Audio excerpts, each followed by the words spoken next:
Family, John and BJ for having us. We want to spend time with you, but we also need to figure out what kind of fried pie we're going to get today. So I'll try to be a little briefer than my remarks earlier today. Amy Porter was telling me, Dad, you got to get to the point. We got to keep moving. So we'll do that. But I just can't thank y'all enough for coming out. I know it's the middle of the day, in the middle of the week, but we're just honored by your presence.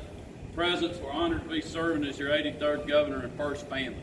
And I tell people every single day, we are getting up because we're in a fight for the soul of our state. And our mission every single day is to make sure Stacey Abrams is not our governor or our next president. And that is what we're working for.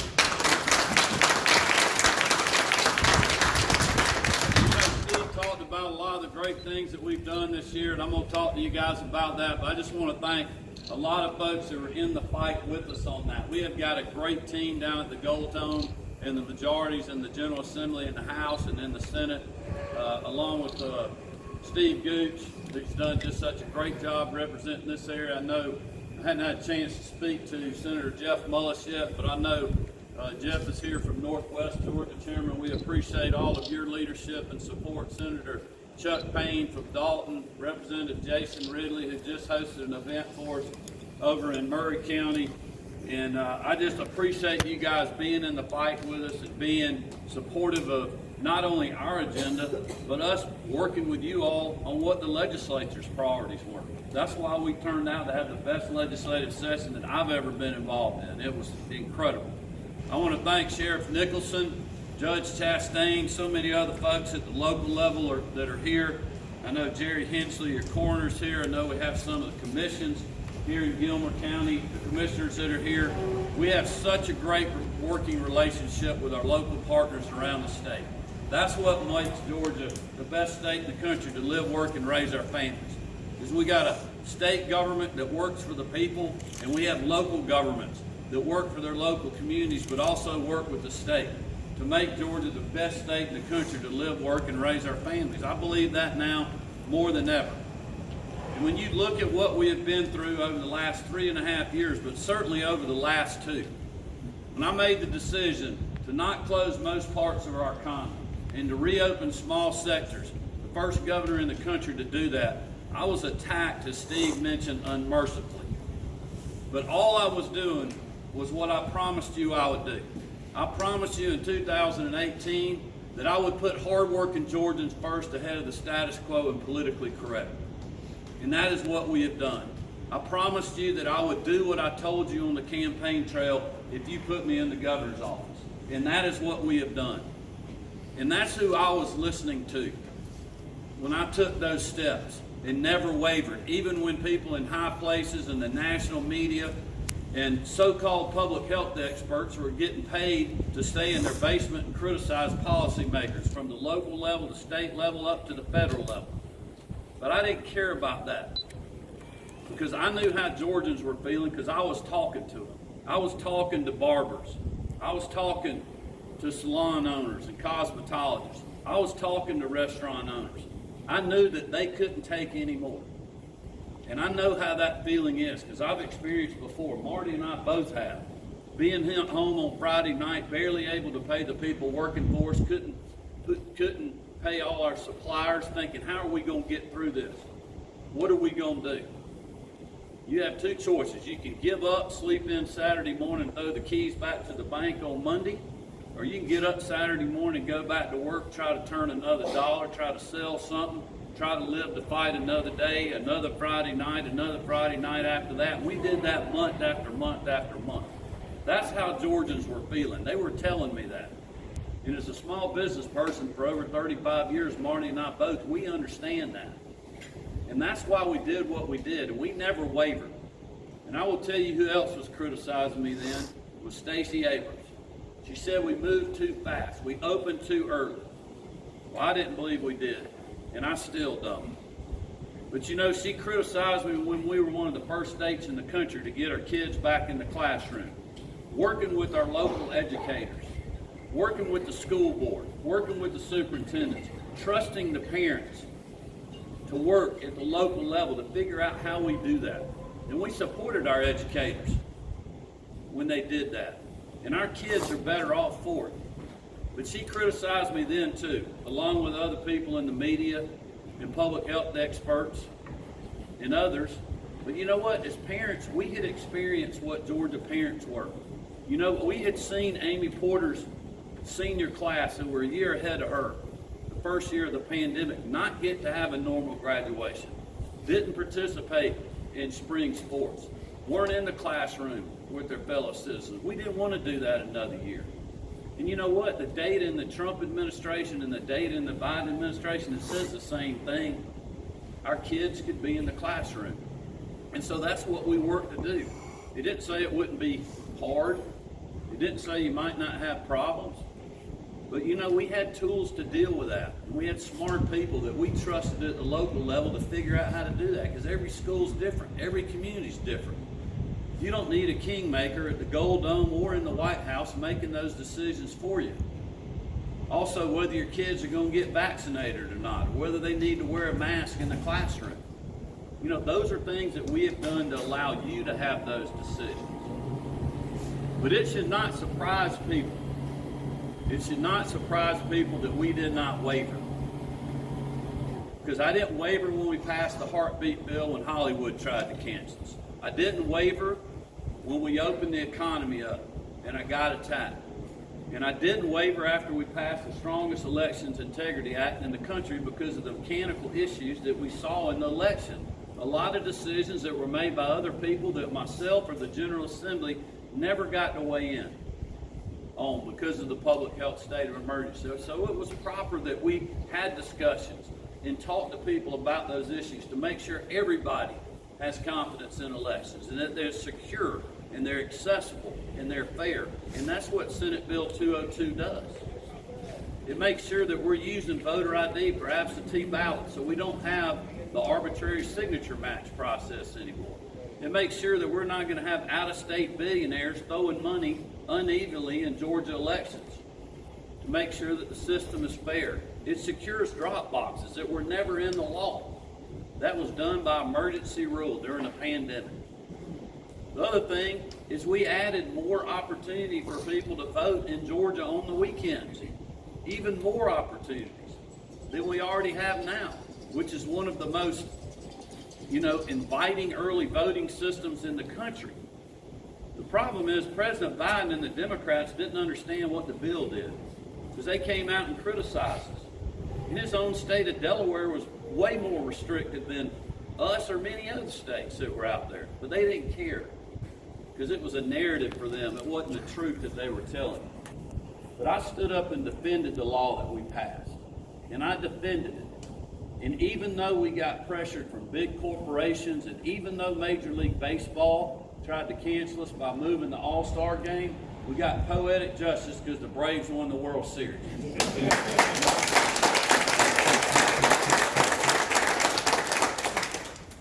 But people know now more than ever, not only in Georgia, but I believe around the country, it matters who your governor is. We've seen literally one person in every state in the country that could decide whether this place could be open right now or when you're having a COVID spike. Whether your kids could be in the classroom or trying to do virtual learning because of one person's decision. You had governors in some states where you could go to their state and you could go to a casino and you could gamble, but you could not go to church on Sunday.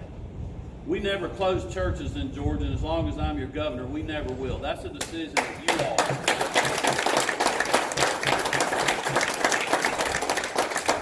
make. We are a state that values our men and women in law enforcement. So while the Democrats and the radicals around the country and in some local governments in Georgia were talking about defunding the police, we passed legislation over a year ago to make sure that rogue local governments are not going to be able to defund the police. We want safe communities. We want law and order. We have nothing without that in our state, in our country. And I have fulfilled my promises to you when I ran in 2018 to do that. But that is why we're in a fight for the soul of our state. And I'm going to talk through some stuff that we did this legislative session and things that I've done that I made promises on in 2018 very quickly, because I know we want to take some pictures. But we had a historic year this year. The because we were open, because you all were resilient, and we allowed liberty and freedom in the workplace and in the classroom and all across our state. Our revenues have been incredible. Our economic numbers are off the charts, and because of that, we had extra money in the amended budget this year. Well, like most governments around the country, we didn't just spend it on pork barrel projects. We're sending it back to you right now. $250 per taxpayer, $500 for a family, to help you offset the 40-year high Biden inflation that we have. And look, this inflation started long before the war in Ukraine. Make no mistake. And it's because of bad policies in Washington, D.C. And we cannot fix every bad policy that they got going on up there, because there's a lot of them. Domestic energy policy being one of the main ones, the border problem being another one, more rules and regulations, and them wanting to raise taxes. Well, in Georgia, we're sending money back to put in your pocket instead of spending. We suspended the gas tax for 2 months. Because of that, we have the lowest fuel prices at the pump in the country right now, helping you all fight through this 40-year high Biden inflation. In the big budget this year, we passed the largest state income tax in state history this session. And we didn't raise any other taxes to pay for it. You know, there's people talking about doing more than we did, but you don't hear the part where they say we got to raise other taxes to pay for it. Well, that's not what we are going to do. We're going to continue to lower taxes. We have a plan to do that. But we're not going to do fuzzy Washington, D.C. math and raise other taxes to pay for it. We're going to keep government efficient. We're going to grow our economy. And with those revenues, we're going to continue to cut taxes. For over a decade, the General Assembly has been working on a military retirees tax cut. We want to thank our veterans and those active duty service members. But we also want to keep those that retire a little bit early before they reach the age of 62 in our state to be part of our workforce and to honor them for their service. We passed that this year. I campaigned on that, and we got it done. Another promise kept. On education, Stacey Abrams laughed when I said I would do a $5,000 across-the-board teacher pay raise. She said, oh, Republicans will never do that. They'll never honor our teachers. We were losing 44% of our new teachers within the first 5 years. The first year I was in office, we did $3,000 that pay raise, and this year, being interrupted a little bit by the pandemic and the recession we went through, we have completed that promise. So our teachers right now are getting that $2,000 pay raise, and because our finances are so good, we made it retroactive for their work this year. Not when the new, and it'll be in fact, implemented when the new budget comes in July. So another promise fulfilled. But we're also going to make sure our kids are not indoctrinated in the classroom. We passed legislation to do that. I talked about allowing you to make decisions whether your kids need to be back in mask or not at this point in the pandemic. We passed a Parents' Bill of Rights where there's transparency in education and that our parents are involved. Look, the superintendents and the educators, they want that. We work with them to craft these bills to make sure that our parents have that transparency and those rights. But it also engages them in thoughtful conversations with our educators as we move forward. We want them taught the truth, not somebody's ideology. That's the way it should be in our state, and it's the way it's going to be. We also passed legislation to protect our kids from obscene materials. And we passed a teacher pipeline bill that will help get retired educators back in the classroom to help with the shortage that we have in critical areas without penalizing. I know in this area, farming and agriculture is a huge part of the economy that's tied to tourism and a lot of other things. We finally passed the Freedom to Farm Act. It's going to protect our family farmers for generations to come. That's more important now than ever because of the war in Ukraine and 20% of the breadbasket in Europe, in peril because of the disasterly deeds of Putin. We've fulfilled our promises on keeping families safe. I campaigned on going after street gangs in our state. We've created the unit in the GBI that I promised you. We're putting more resources, Sheriff, this year there, again, to help you at the local level, to help your local prosecutors, to get more people in our medical examiners' offices and the crime labs, to move cases and to deal with backlogs, addressing real problems. Chris Carr, our Attorney General, has been a great partner in these efforts with us, going after human trafficking with the Human Trafficking Unit. And the great work that Marty Kemp and the General Assembly has done more than anyone in the country to raise awareness, to go after the perpetrators, and to support the victims of that horrible crime. 7 pieces of legislation that have passed unanimously. Every Democrat and Republican voting for it. We're now putting more resources in the Attorney General's office to let them go after street gangs when our local prosecutors won't. I know that is not an issue here, but it is in other parts of our state. And when they won't do it, we will. The DA in Fulton County said yesterday 80% of the crimes happening in Fulton County she believes is from gang members. So we have a problem, and we're doing something to address that. We passed constitutional carry. You know, there's been a lot of people talking about that for a long time. And Steve and Jason and Chuck and Chairman Mullis and a lot of other people have been in that fight to get that done. And we finally got the votes to do it this year. That's something else that I campaigned on. First and foremost, it's a constitutional right, protecting our Second Amendment, your ability to defend yourselves and your property and your family. But it's also a public safety issue now.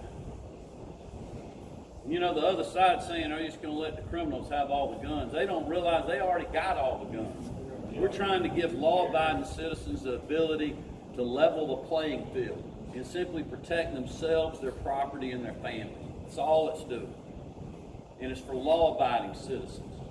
People that aren't law-abiding, they're going to break the law regardless of what it is. It doesn't matter whether you have a law or not. I'll end with our conduct, because it's so good. I know I've been a little fired up here, but there are great, I'm talking about a lot of great things, but it's so frustrating because the other side, they want to take us in a completely different direction. And they would do it quick. You saw how quick Joe Biden did it in Washington. It's unreal how quickly they made things change. That is what we're fighting for here. But because you have been resilient, and because we have had governments at the state level and the local level that have simply given you your liberties and freedoms to do as you wish, our economy is incredible. We have the lowest unemployment rate in the history of the state. We've got the most people ever working in our state's history right now. Least amount of people on the unemployment rolls. Last fiscal year, we had a record year for economic development. $11 billion of new investments or expansions in our state. A 46% increase, 379 projects, 74% of them were outside the metro Atlanta 10-county area. Fulfilling my commitment, as we'll continue to do in the future, to strengthen rural Georgia, make sure that all parts of our state, no matter your county, your neighborhood, or your zip code, that you can have economic opportunity and prosperity, where your kids can stay here and flourish and raise their families here and carry on the family traditions of small business and agriculture and other things. We're doing that as well with rural broadband, and I know y'all know that firsthand in this area. What we've done in just over 3 years with the passage of Senate Bill 2, which Steve Gooch was a champion on in the Senate, along with the late, great Jay Powell in the House. We got that done my first year in office.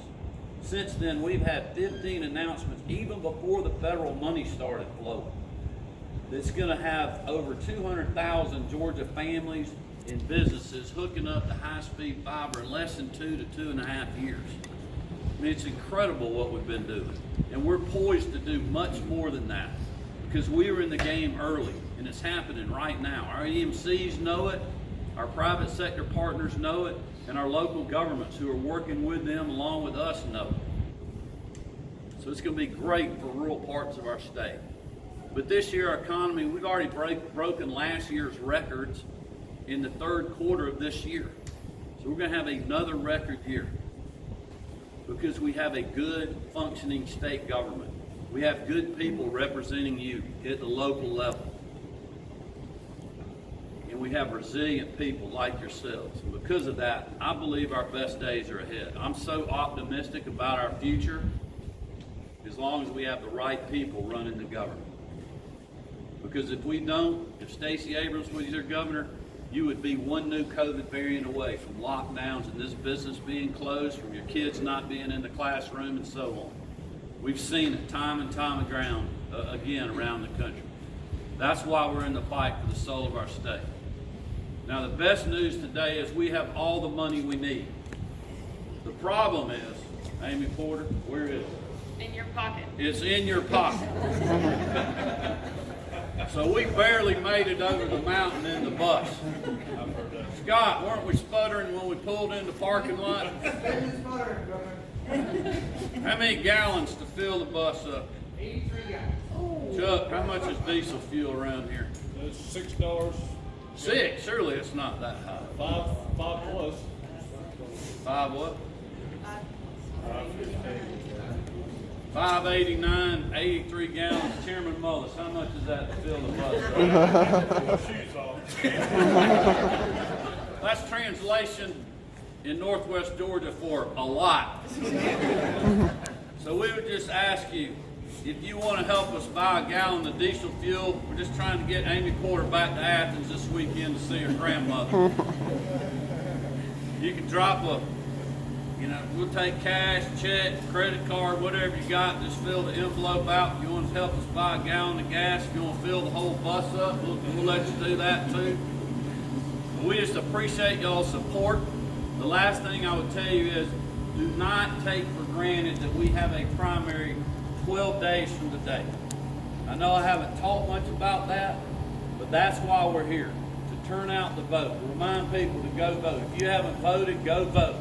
Talk to your friends, your family, your co-workers, people you're worshiping with, people you're socializing with, whoever you're coming in contact. Just help us turn the vote out, like Steve said, so we can keep this state moving in the right direction and not have a U-turn like we've seen in Washington, D.C. So thank y'all for being with us. God bless you. Keep chopping.